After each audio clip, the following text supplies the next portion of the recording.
Izay ny vokatra raha hoan'ny ao amin'ny nivon'ny Talent Technique National moa zany ianao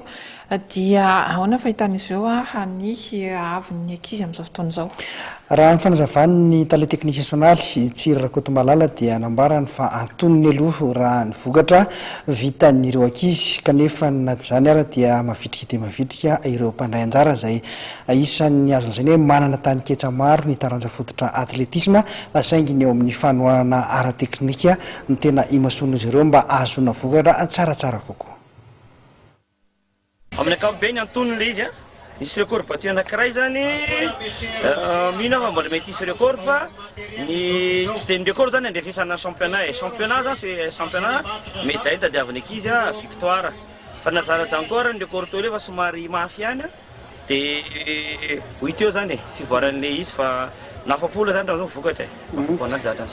inona zany ny tohany ho an'ireto sokajandry nreto aorianan'ity fananana national ity? Ya tia ny fantenana an'ilay roa amby roapolo menada raiky amby folo lahy raiky amby folo vavy anao ny CGSO iatsy lareny eo. Nanomboka roviana zany ny fampizorana azy ireo? CGSO moa zany jeu izy io kidy jeu zany misy impliqué ny fanjakana ka sasy mbola dinihana miaraka amin'ny fanjakana zany hoe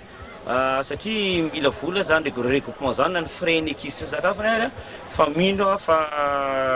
amin'ny volana jolay iny mandeha ny regroupement. Manao ahoana ny hoavin'ny taranja fototra atletisme raha ny fahitanao ireo ankizy avy any amin'ny faritany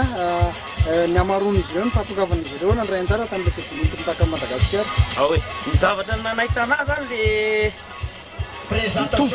tombo be dia be le participer tamin'le compétition tsy haiko hoe nofisiany le